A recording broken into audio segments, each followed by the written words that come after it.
Lakehurst, 6 mai 1937. Curieux et journalistes se rassemblent sur un terrain de la base aéronautique navale de la ville de Lakehurst dans le New Jersey. Tous sont venus, malgré le temps orageux, assister à l'arrivée du LZ-129 Hindenburg, un dirigeable commercial reliant l'Europe aux États-Unis. Sam Scheer, un journaliste de 31 ans, est présent pour couvrir l'événement et interviewer les riches voyageurs. Dans l'après-midi, le paquebot désert arrive en silence. Toutefois, les conditions météo ne lui permettent pas tout de suite d'être arrimé au grand mât prévu à cet effet. Aux alentours de 19 heures, de solides cordes sont lancées depuis le vaisseau afin que le personnel au sol puisse effectuer la manœuvre d'amarrage. C'est alors qu'en une poignée de secondes, l'Hindenburg s'embrase. En un battement de cils, le magnifique dirigeable se transforme en une véritable boule de feu. Dans l'action, Sam Scheer appuie sur le déclencheur de son appareil photo sans avoir pris le temps de le porter à ses yeux. En quelques jours, son cliché fera le tour du monde et permettra à son auteur de décrocher le Editor and Publisher Award de la meilleure photo d'actualité en 1937. Pour comprendre les raisons de ce crash, il nous faut remonter quelques années en arrière.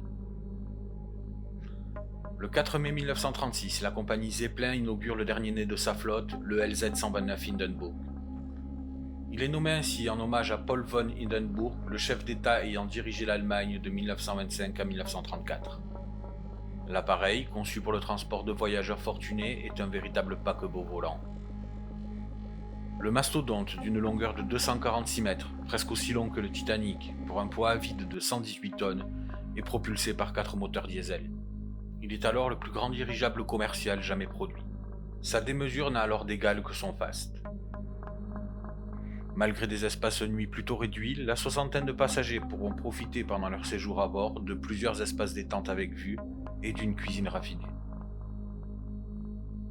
La sortie de l'appareil des chantiers de Friedrichshafen est une aubaine pour le parti nazi arrivé au pouvoir quelques années auparavant. Il voit dans le dirigeable un outil de propagande formidable. Celui-ci sera le symbole de la toute-puissance allemande. Avec ses 2 croix gammées peintes sur ses gouvernails, le Hindenburg est utilisé régulièrement lors d'événements publics. Point d'orgue de cela, il est une des pièces maîtresses des Jeux Olympiques de Berlin de 1936, véritable vitrine du régime nazi.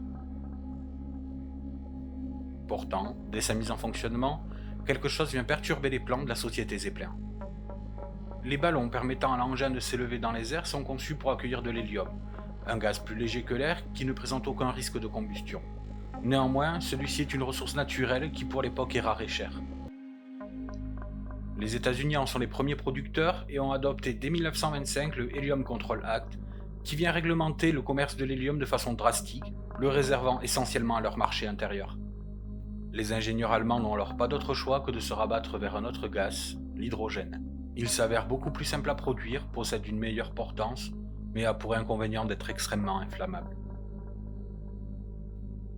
Après la catastrophe ayant coûté la vie à 35 personnes, l'Allemagne et les États-Unis ouvrent chacun de leur côté une commission d'enquête. Aucune des deux n'arrive à apporter d'explication certaine à l'embrasement de l'appareil. Néanmoins, les 2 rapports favorisent l'hypothèse que l'électricité statique contenue dans le dirigeable aurait pu enflammer le gaz.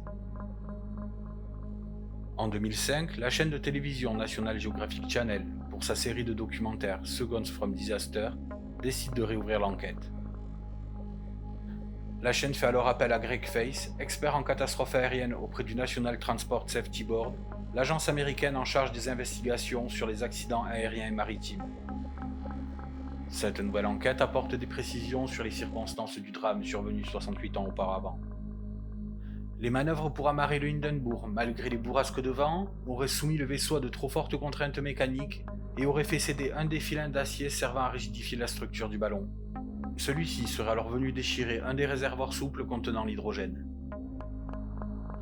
Quelques instants plus tard, un arc électrique se forme entre la toile extérieure, chargée d'électricité statique à cause de l'orage, et la structure en métal. Cette décharge aurait alors déclenché l'embrasement du gaz inflammable. Cette catastrophe n'est ni la première ni la plus meurtrière de l'histoire de ce mode de transport.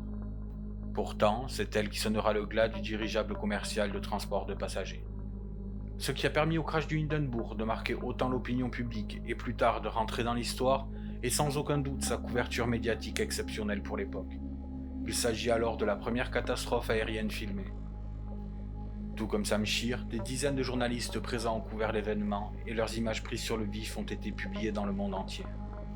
À l'image d'un des témoignages les plus marquants, celui de Hebert Morrison, journaliste pour la radio WLS, qui commente d'une voix pleine de sanglots le drame qui se déroule devant ses yeux. It bursts into flames. Get it started. It's crashing terrible. Oh my, get out of the way, please. It's bursting into flames, and it's falling on the mooring mast and all the folks between it. This is terrible. This is one of the worst catastrophes in the world. Oh, it's like 400 or 500 feet into the sky, and it's a terrific crash, ladies and gentlemen. The smoke and the flames now, and the flame is crashing to the ground, not quite to the mooring mast. All the humanity and all the passengers screaming around it. I can't even talk to people. His friends are out there. I can't talk, ladies and gentlemen. Honest, it took laying down massive smoking wreckage. And everybody can't hardly breathe and talk and screaming. Lady, I'm sorry.